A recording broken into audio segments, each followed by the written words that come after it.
Exercise 4.1 देखिए, exercise 4.1। तो सबसे पहले इसमें क्वेश्चन दिया हुआ है, फर्स्ट क्वेश्चन है इसमें 2/2 की डिटर्मिनेंट गिवन है हमें और इसका एक्सपेंशन करना है हमें 2/2 की डिटर्मिनेंट का। दे दिया है 2 - 5 एंड 4 - 1। इसका एक्सपेंशन करना है, तो एक्सपेंशन करना अभी हमने आपको बताया क्रॉस मल्टीप्लाई बीच में माइनस, ठीक है। तो क्रॉस मल्टीप्लाई कर दीजिए, 2 का -1 में मल्टीप्लाई करेंगे -2 आएगा और फिर माइनस, और -5 का 4 में करोगे तो -20 आ जाएगा, ठीक है। तो क्रॉस मल्टीप्लाई बीच में माइनस, तो 2 का -1 में मल्टीप्लाई किया -2, फिर माइनस, और फिर 5 का 4 में मल्टीप्लाई किया तो -20 हो गया, तो -20, और माइनस पहले से है तो माइनस माइनस क्या होगा प्लस, तो +20 है ना। और 20 में से 2 माइनस हुआ तो आंसर कितना आ गया इसका 80, ठीक है। तो बिल्कुल सिंपल है, 2/2 की डिटर्मिनेंट को एक्सपेंड करना तो बिल्कुल सिंपल है ना। अब इसी के बाद इसी का सेकंड का फर्स्ट पार्ट देखो, सेकंड के फर्स्ट पार्ट में दिया हुआ है cos theta minus sine theta and sine theta cos theta, ठीक है। ये भी एक 2/2 की डिटर्मिनेंट है, तो कैसे एक्सपेंड करेंगे, क्रॉस मल्टीप्लाई बीचों minus, cos theta multiply cos square theta, फिर माइनस साइन थीटा का साइन थीटा में, तो देखो यहाँ माइनस है तो माइनस साइन थीटा का साइन थीटा में, तो माइनस के साइन स्क्वायर थीटा, ठीक है बेटा। तो ये भी माइनस माइनस प्लस हो जाएगा, तो cos square theta plus sine square theta, और आप जानते हैं ये आइडेंटिटी होती है cos square theta plus sine square theta is equal to 1, ठीक है। तो ये आंसर आ गया cos square theta plus sine square theta is equal to 1। इसी का सेकंड पार्ट है, सेकंड का सेकंड पार्ट,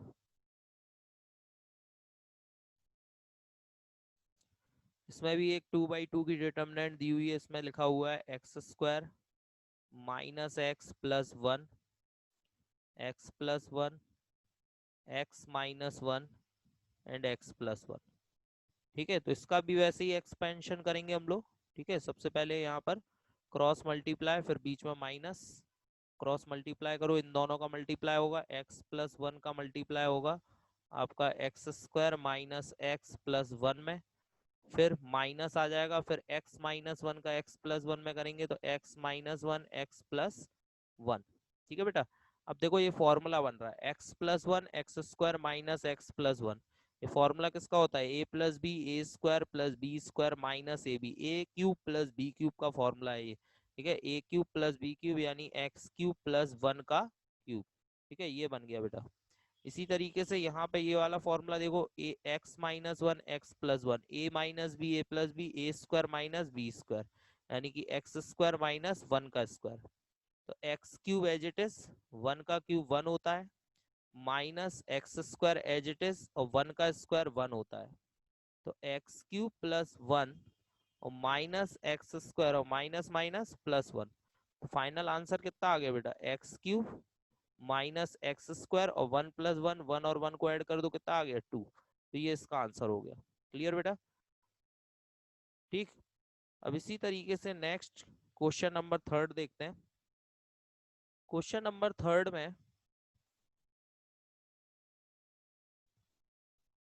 में भी आपको एक मैट्रिक्स दी हुई है, ठीक है। ये मैट्रिक्स है क्योंकि मैट्रिक्स का साइन बना हुआ है 1 4 2 2, ठीक है। फिर इसमें लिखा है then find show that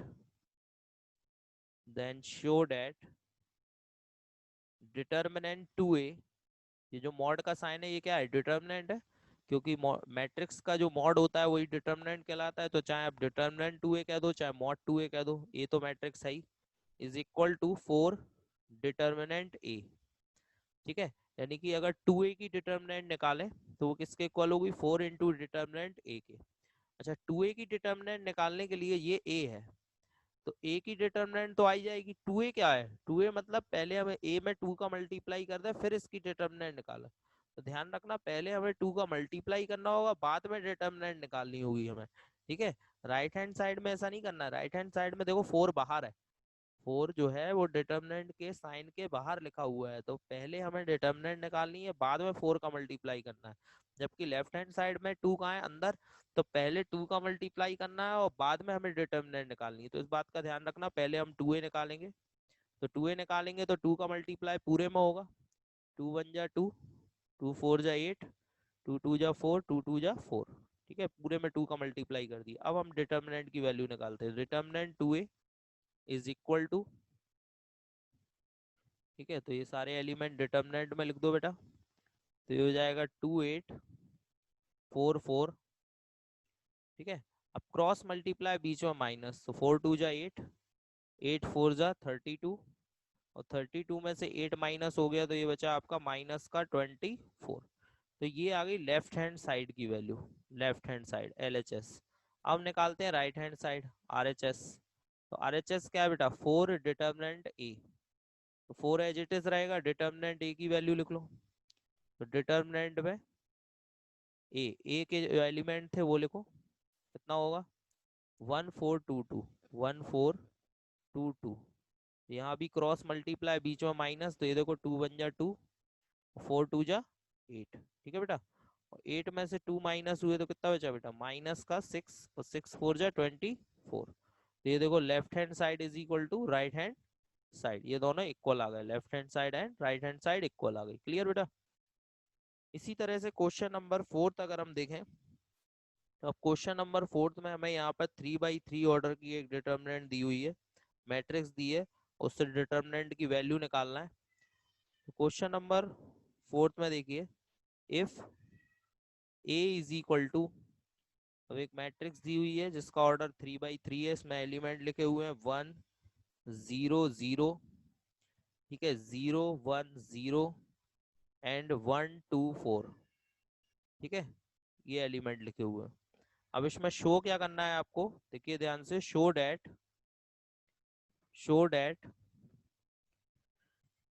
determinant 3a is equal to 27 determinant a। तो पहले तो आपको 3a, यानी कि आपको इसमें a में 3 का मल्टीप्लाई करना पड़ेगा, उसके बाद आप इसके डिटर्मिनेंट की वैल्यू निकालेंगे। तो पहले 3a लिखिए, 3a इज इक्वल टू कितना होगा, तो सब में 3 का मल्टीप्लाई कर दिए, 3 1 जा 3 0 0 0, 3 1 जा 3 0, 3 1 जा 3, 3 2 जा 6, और 3 4 जा 12। ठीक है, ये हो गया, ये 3a की वैल्यू आ गई। अब निकालो डिटर्मिनेंट 3a, डिटर्मिनेंट 3a की वैल्यू। ठीक है बेटा, तो अब डिटर्मिनेंट में लिख लो यही सारे एलिमेंट। ठीक है, इन्हीं सबको डिटर्मिनेंट में लिख लीजिए, तो 3 0 0 0 3 0 एंड 3 6 एंड 12। ठीक है, अब देखिए आप ध्यान से देख रहे हैं 3/3 ऑर्डर की डिटर्मिनेंट है, इसको कैसे एक्सपेंड करना है। तो अभी जैसे मैंने आपको सिखाया था वैसे ही इसको एक्सपेंड करना है। किसी एक रो या एक कॉलम को चूज कर लेंगे पहले, तो मान लीजिए आपने किसको चूज किया, R1 को, ये आपने R1 को चूज किया, पहली रो को। ठीक है, तो आप यहाँ पे लिखेंगे expanding with respect to R1, यानी R1 के रिस्पेक्ट में हम इसको एक्सपेंड कर रहे हैं। अब ध्यान से समझना, तो सबसे पहला एलिमेंट क्या है R1 का, ये देखो R1 का पहला एलिमेंट है 3, तो यहाँ लिख लो 3। 3 काय का लेना है, प्लस का, पहला एलिमेंट प्लस का, दूसरा माइनस का, तीसरा प्लस का, प्लस माइनस प्लस अल्टरनेट। ठीक है, प्लस माइनस प्लस, तो पहला एलिमेंट 3 लिख लिया आपने। अब ब्रैकेट लगा दो, अब 3 वाली रो और कॉलम को हटा दो, 3 जिस रो में है, 3 जिस कॉलम में है उसे हटा दो। तो ये देखो पहली रो हट गई, पहला कॉलम हट गया, इसको भूल जाओ। ठीक है, पहली रो को भूल जाओ, पहले कॉलम को भूल जाओ, ना आपको पहली रो लेना है ना पहला कॉलम लेना है। ठीक है, इसको हटा दो। अब इसको हटाने के बाद क्या बचा आपके पास, ये बचा ना, ये देखो ये बच रहा है आपके पास। ठीक है, अगर आप पहली रो पहला कॉलम हटा दोगे ये बचा, इसमें क्रॉस मल्टीप्लाई कर दो। ठीक है, तो क्रॉस मल्टीप्लाई करोगे कितना आ रहा है बेटा, देखो 12 3 जा 36, माइनस 6 का 0 में 0। क्लियर, क्रॉस मल्टीप्लाई बीच में माइनस, तो 12 3 जा 36, माइनस 6 का 0 मल्टीप्लाई 0। ठीक है बेटा, समझ में आया। पहला एलिमेंट लिखा 3 प्लस का, उसके बाद हमने फर्स्ट रो और फर्स्ट कॉलम को हटा दिया, उसके बाद जो एलिमेंट्स बचे उनका हमने क्रॉस मल्टीप्लाई बीच में माइनस करके मल्टीप्लाई में लिख दिया। अब ऐसा ही हमें सेकंड एलिमेंट के साथ में करना है। सेकंड एलिमेंट देखो जरा ध्यान से, क्या है सेकंड एलिमेंट बेटा, 0 है। ये काय का आएगा, माइनस का 0। अब आप जानते हो जीरो का मल्टीप्लाई किसी में भी करो तो जीरो ही आता है, तो आपको कुछ करने की जरूरत नहीं है, क्योंकि ये जीरो है और जीरो का मल्टीप्लाई आगे किसी में भी करें तो वो जीरो हो जाएगा, तो फिर लिखने की क्या जरूरत है, वो तो जीरो वैसे ही होना है ना। तो अब आप इसे भूल जाओ, जी हो गया खत्म, ठीक है। अब अगले एलिमेंट पे आ जाओ, 3 पे। समझ में आ गया क्यों भूल गए, क्योंकि जीरो का मल्टीप्लाई आगे किसी में भी करते तो वो जीरो ही हो जाता, तो इसलिए आगे कुछ लिखने की जरूरत है नहीं है। तो फिर अगले एलिमेंट पे आ गए हम, अगला एलिमेंट 3 है, ये काय का आएगा बेटा, प्लस का। तो ये पहला प्लस, दूसरा माइनस, तीसरा प्लस, तो प्लस का 3 आ गया अब, ठीक है। अब हम क्या करेंगे, फर्स्ट रो और थर्ड कॉलम छुपाएंगे। फर्स्ट रो हटा देंगे और थर्ड वाला कॉलम, क्योंकि ये 3 लिया ना हमने, ये 3 फर्स्ट रो में है और कॉलम कौन सा है बेटा, थर्ड।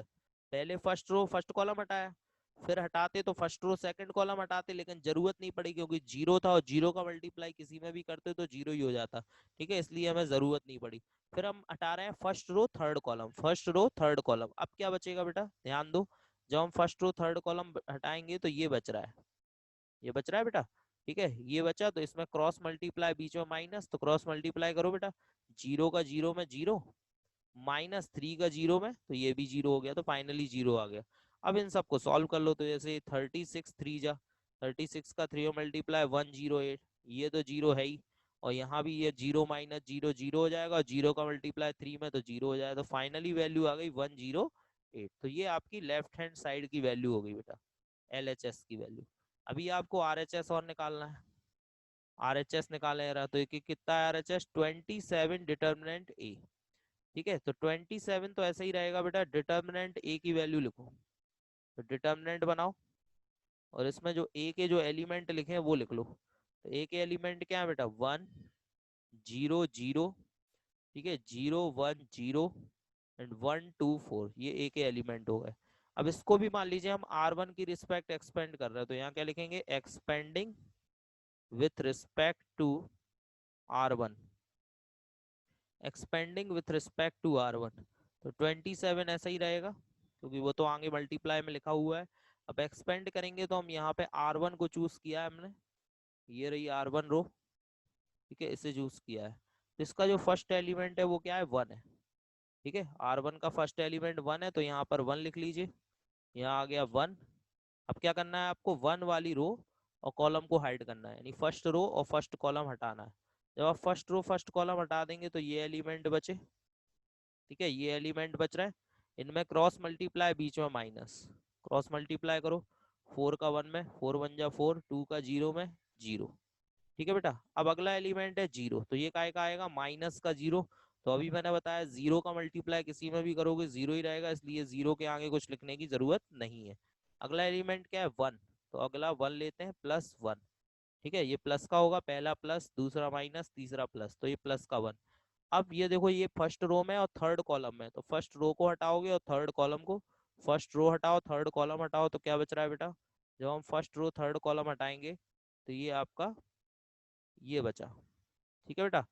इसमें क्रॉस मल्टीप्लाई, बीच में माइनस, क्रॉस मल्टीप्लाई करेंगे, जीरो का जीरो में जीरो, ठीक है, और जीरो का 1 में, तो ये भी जीरो हो गया, ठीक है, तो फाइनली जीरो आ गया। और ये कितना बचा यहाँ पे, 27, 27, और ब्रैकेट में 4 1 जा 4, और बाकी तो सब जीरो है ही, यहाँ भी जीरो हो जाएगा, 1 में मल्टीप्लाई होगा तो ये जीरो हो जाएगा, और 4 का 27 में मल्टीप्लाई कर दो तो ये वैल्यू आ जाएगी 108, ठीक है। तो लेफ्ट हैंड साइड की वैल्यू भी 108 थी और राइट हैंड साइड की वैल्यू भी 108 आ गई, तो left hand side is equal to right hand side, ठीक है बेटा।